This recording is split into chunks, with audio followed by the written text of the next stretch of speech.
Hello student, आज हम thermodynamic का बेसिक के बाद जो आता है वर्क पे हम स्टडी करेंगे। ठीक है। लास्ट लेक्चर में मैंने बताया था आप लोगों को वर्क क्या होता है और किस किस तरह का वर्क आपको पढ़ना है इस चैप्टर में। ठीक है। तो यहाँ पे हम स्टार्ट करते हैं। वर्क का सबसे पहला पॉइंट है मेरे पास, वर्क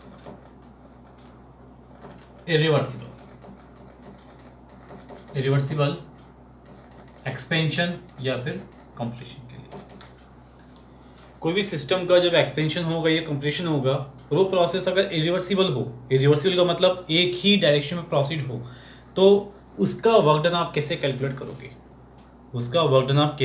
करोगे, ठीक है, वो हम यहाँ देखने जा रहे हैं। ठीक है। अब देखते हैं यहाँ पे हम मैंने एक पिस्टन लिया,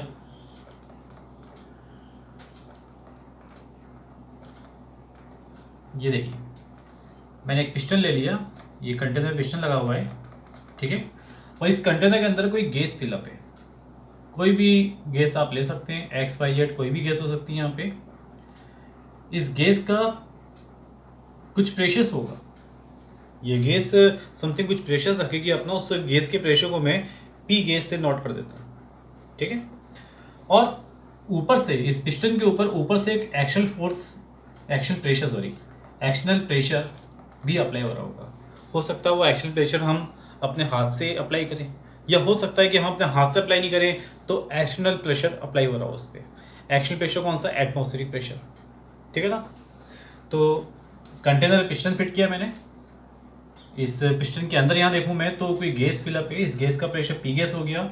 और इस पिस्टन के ऊपर लगने वाला प्रेशर कौन सा है? P external pressure. External pressure अपना एटमॉस्फेरिक प्रेशर हो सकता है या फिर जो हम अप्लाई करें वो भी हो सकता है। फिलहाल अभी इसका वॉल्यूम कितना है? इसका वॉल्यूम है V1। किसका वॉल्यूम? इस कंटेनर में ये जो गैस फिलअप है उसका वॉल्यूम कितना है? V1 है। ठीक है। अब आप यहाँ देख के बताइएगा जरा मुझे, अगर मान लीजिए एक्सपेंशन होता है, एक्सपेंशन भी कौन सा? इरिवर्सिबल।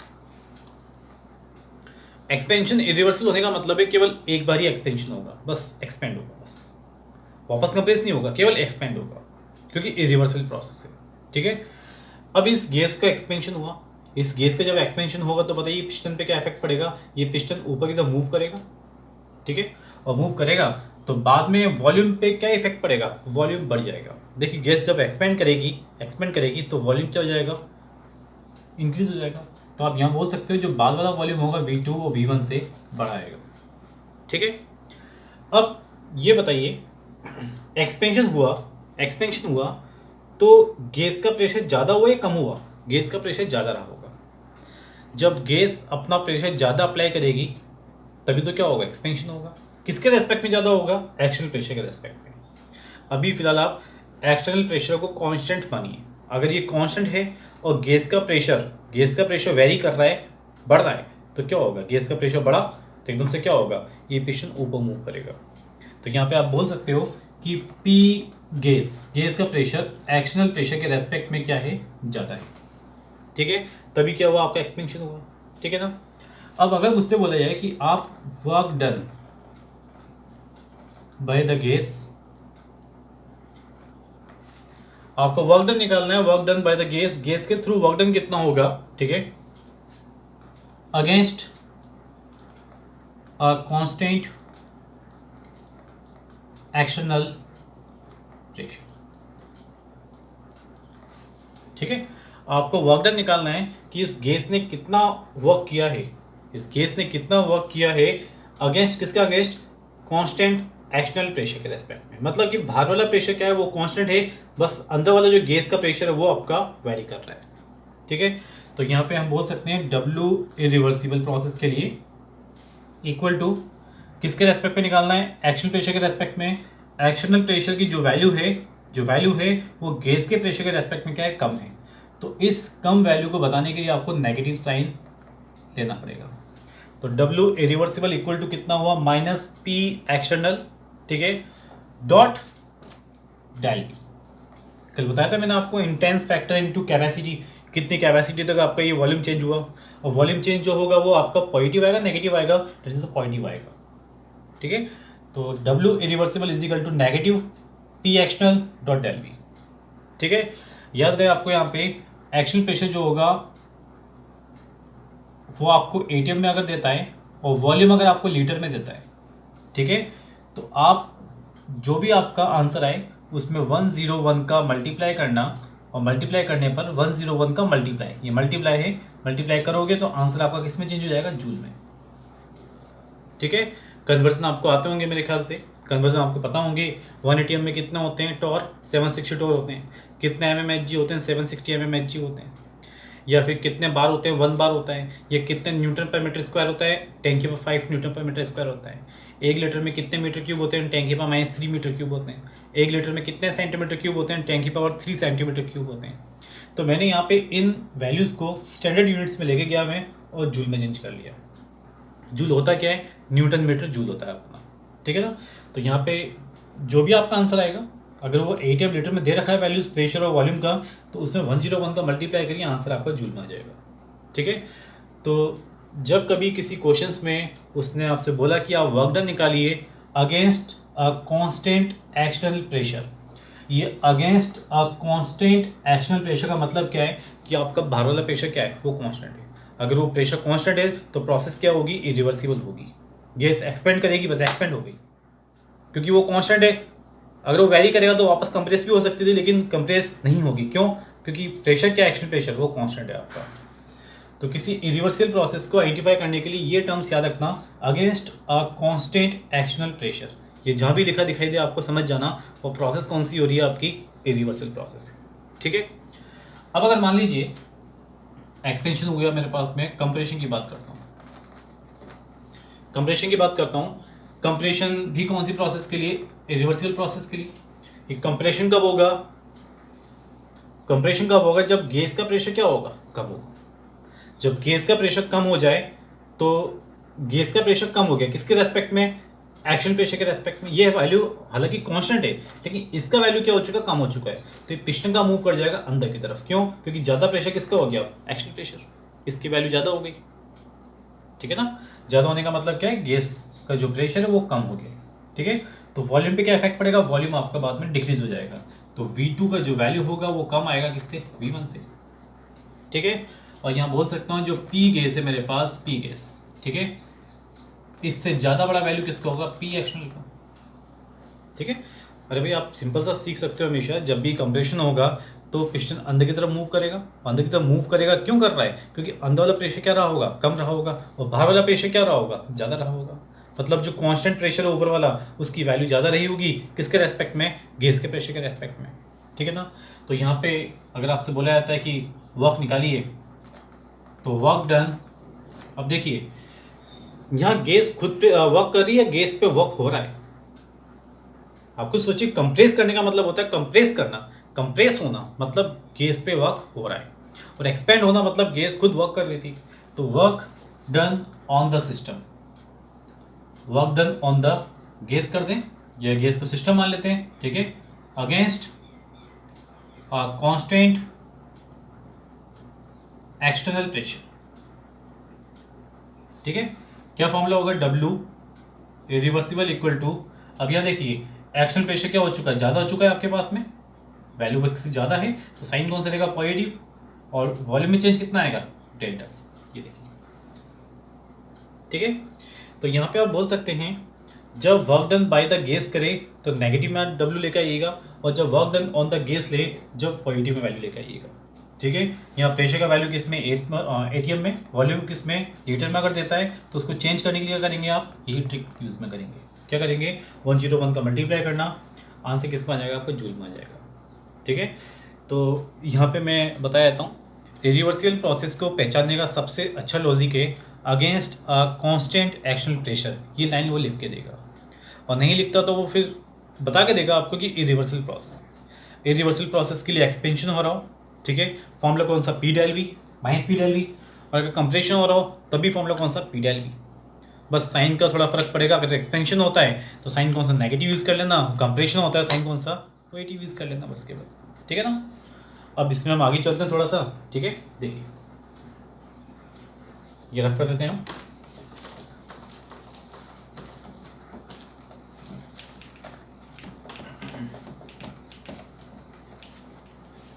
देखिए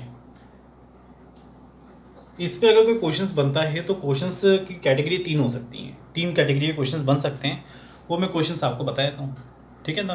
हालांकि क्वेश्चंस का डाटा वगैरह आपको अपने मॉड्यूल में जो भी क्वेश्चंस होंगे वहाँ से मिल जाएगा, मैं केवल आपको उस क्वेश्चंस का कंसेप्ट बताता हूँ, किस कंसेप्ट पर क्वेश्चंस आएंगे। देखिए पहला क्वेश्चन तो यहाँ ये बन सकता है कि कोई गैस हो, गैस एक्सपेंड, ठीक है, 1 metre cube to 5 metre cube against a constant external pressure of 1 atmosphere, ठीक है। क्या निकालना है आपको? W निकालना है। उसने हमें दिया गैस है जो एक्सपेंड होती है 1 मीटर क्यूब से 5 metre cube against a constant external pressure of 1 atm, W आपको यहाँ पे कैलकुलेट करना है, ठीक है ना। तो ये क्वेश्चन तो बड़ा सिंपल है। इसमें ये जो लाइन देखी मैंने कांस्टेंट एक्शनल प्रेशर, इसका मतलब क्या है? कांस्टेंट एक्शनल प्रेशर का मतलब है आपका इरिवर्सल प्रोसेस होना, और इरिवर्सल प्रोसेस में एक्सपेंशन के लिए फॉर्मूला क्या होगा? -P del V। ये P कौन सा था? ये P था एक्शनल प्रेशर। एक्शनल प्रेशर है, अब एक्शनल प्रेशर किस में दे रखा है? एटीएम में, और वॉल्यूम किस में दे रखा है? मीटर क्यूब में। अब जरा दिमाग लगाइए, वॉल्यूम तो आपका स्टैंडर्ड है मीटर्स में, अरे भाई MKS यूनिट सुनी होगी आपने, तो ये तो स्टैंडर्ड है, जबकि मेरा प्रेशर जो है वो एटीएम में है। तो 1 atm को भी मैं कन्वर्ट कर लूँगी इसमें स्टैंडर्ड में, मतलब कि 1 atm इज इक्वल टू कितना न्यूटन पर मीटर स्क्वायर होता है? 10⁵। तो यहाँ पे हम क्या करें? प्रेशर कितना रखें? 1 × 10⁵ न्यूटन पर मीटर स्क्वायर, और वॉल्यूम चेंज कितना आएगा? 5 में से 1 गया, कितना बचेगा? 4, तो कितना आएगा? 4 मीटर क्यूब, ठीक है। मीटर स्क्वायर से मीटर क्यूब गया, न्यूटन मीटर क्या होता है? जूल। तो आपका आंसर कितना आएगा? 4 × 10⁵ जूल, ये देखिए, ठीक है।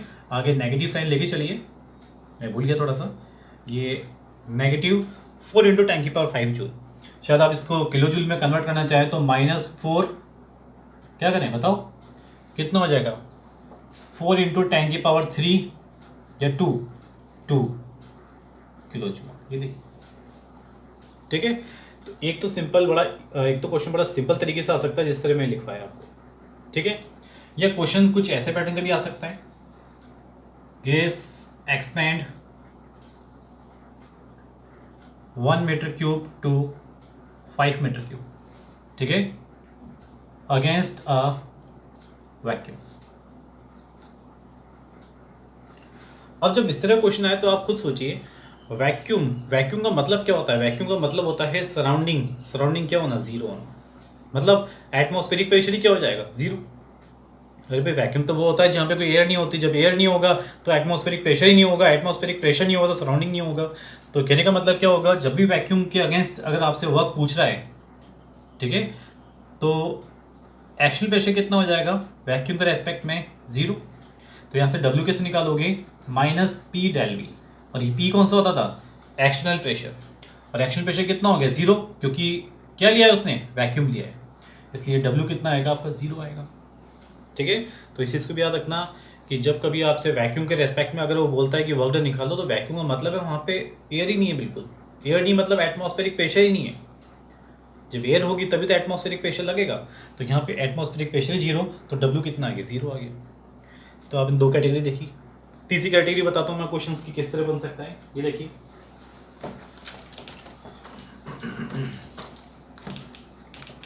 ये देखिए, अब अगर क्वेश्चन कहता है वो आपसे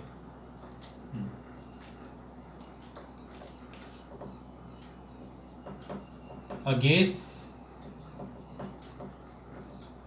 एक्सपेंड, एक गैस एक्सपेंड होती है, ठीक है,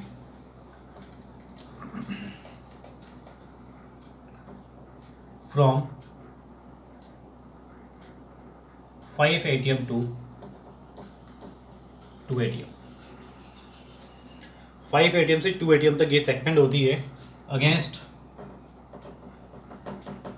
कांस्टेंट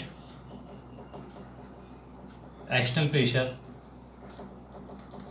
ये 1 atm का लीजिए आप, against a constant external pressure of 1 atm। एक गैस है जो एक्सपेंड होती है 5 atm से 1 atm, ठीक है, against a constant external pressure of 1 atm, ठीक है, 8 27 डिग्री सेल्सियस। क्या निकालना है आपको? डब्ल्यू निकालना है। तो यहाँ पे वही लाइन वापस पढ़िए, constant external pressure. Constant external pressure का मतलब क्या है यहाँ पे कि आपके पास प्रोसेस कौन सी है? इरिवर्सिबल है, और इरिवर्सिबल प्रोसेस के लिए आपको क्या निकालना है? वर्क डन निकालना है। तो वर्क डन निकालने के लिए फॉर्मूला कौन सा होता है? डब्ल्यू इरिवर्सिबल इक्वल टू होता है माइनस पी डेल पी। ये पी कौन सा होता है? ये पी एक्शनल प्रेशर होता है। वो कितना दे रखा है उसने? 1 एटीएम। ये आपने 1 एटीएम रख दिया यहाँ पे, ठीक है। यूनिट्स को बाद में हम चेंज कर लेंगे, ठीक है, कोई दिक्कत नहीं। अब सवाल ये उठता है कि सर ये डेल्टा वी कैसे लिखूंगा? डेल्टा वी का मतलब होता है V2 माइनस P1, और ये वॉल्यूम किसका होता है? गैस का होता है। जबकि मेरे पास वॉल्यूम्स तो गिवन ही नहीं है। क्या आपके पास वॉल्यूम गिवन है? नहीं। जो वॉल्यूम गिवन नहीं तो क्या करोगे आप? ठीक है, जो वॉल्यूम गिवन नहीं है तो क्या करोगे आप? तो वॉल्यूम को आप चेंज करोगे। क्यों? क्योंकि यहाँ पे प्रेशर्स गिवन कर रखें गैस के प्रेशर से। तो V2 क्या लिखोगे आप? nRT2/P2, और V1 क्या लिखोगे? nRT1/P1। ये देखिए, क्योंकि मेरे पास वॉल्यूम चेंज नहीं थे तो मैंने देखा गैस के प्रेशर मुझे गिवन है। जब ये गैस के वॉल्यूम से तो मैं गैस के इक्वेशन लगा सकता हूँ, कौन सी? PV = nRT। तो मैं क्या गैस का वॉल्यूम नहीं निकाल सकता nRT/P से? ठीक है, और यहाँ पे T2 और T1 की जगह मैं T ही लिख देता हूँ, क्योंकि यहाँ पे टेम्परेचर भी क्या है? कॉन्स्टेंट। यहाँ टेम्परेचर भी क्या हो रहा है? कॉन्स्टेंट, ठीक है ना। तो यहाँ पे आप वैल्यू रखेंगे -1, NR बाहर निकाल लो, nRT, ये देखिए nRT बाहर निकाल लिया, 1/P2 माइनस 1/P1। P2 का वैल्यू कितना है, P1 का वैल्यू कितना है, वो रखिए आप यहाँ पे, और सीधे आप सॉल्व करके आंसर लेके आ सकते हैं।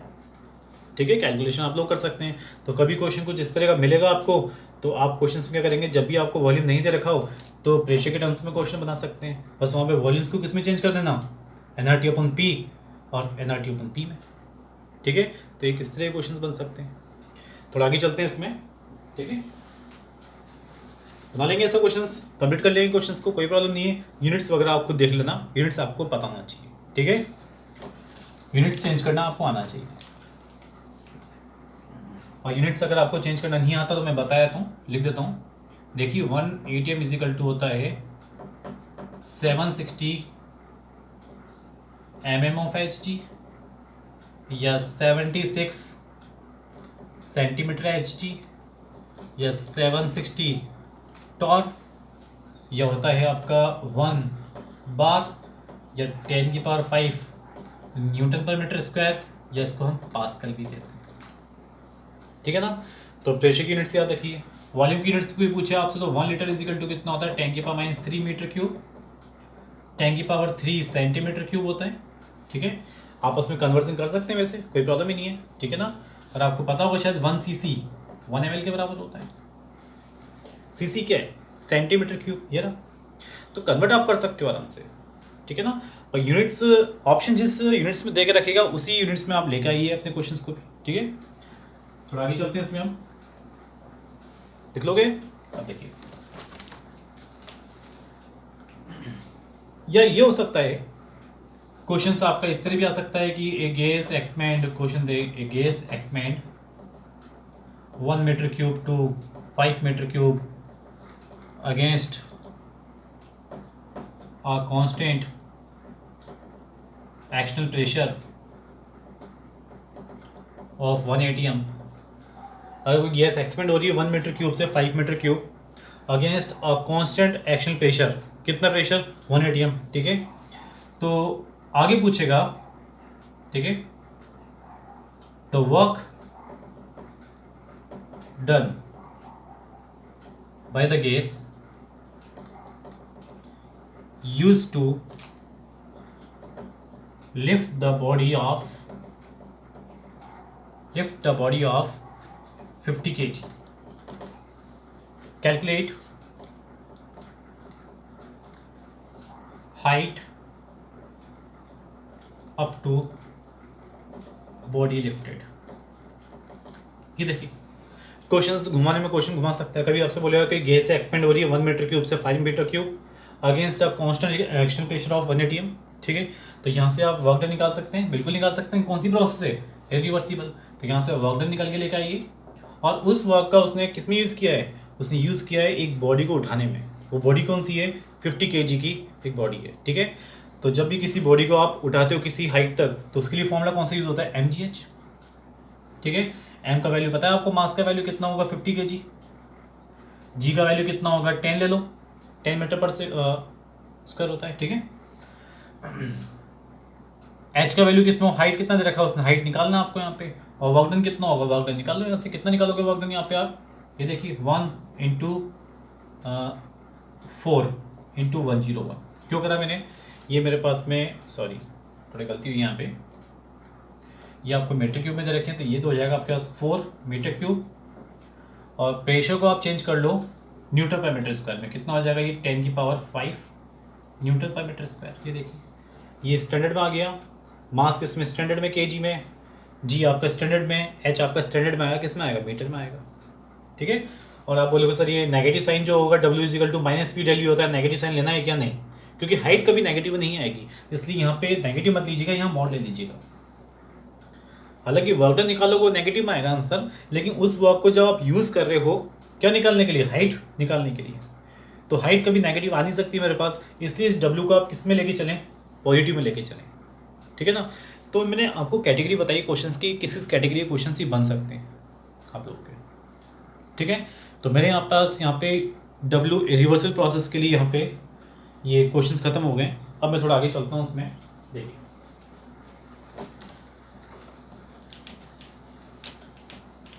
देखिए अगर मान लीजिए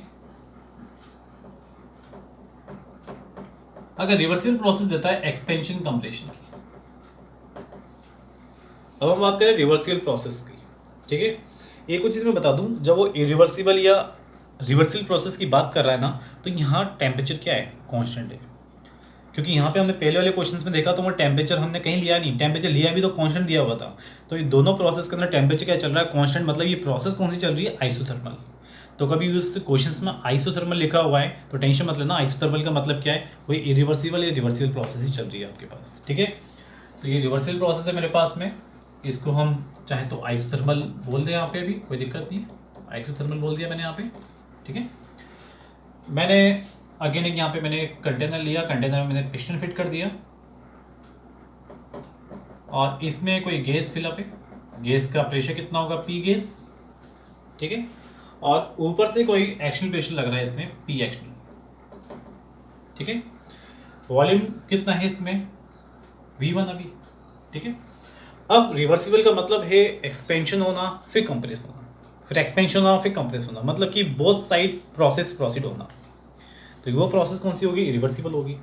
तो यहाँ पे हम बोल सकते हैं कि जब आपके एक्सपेंशन होगा तो कौन सा प्रेशर ज़्यादा होगा, गैस का। तो आप बोल सकते हो यहाँ पे P external equal to P gas plus T minus T। देखिए, गैस का प्रेशर ज़्यादा हुआ, एक्सपेंशन हुआ, गैस का प्रेशर ज़्यादा हुआ, कितने फैक्टर से हुआ होगा ज़्यादा, स्मॉल फैक्टर ऑफ कितना, dp, एक dp स्मॉल फैक्टर मान लिया मैंने, उस फैक्टर से आपका गैस का प्रेशर ज़्यादा हो गया। कंपेयर कर सकते हो दोनों में ज़्यादा बड़ी वैल्यू किसकी है, गैस के प्रेशर की या एक्शन प्रेशर की, गैस की। इसमें कुछ सब्ट्रैक्ट करना पड़ता है जब जाके बराबर हो रहा है।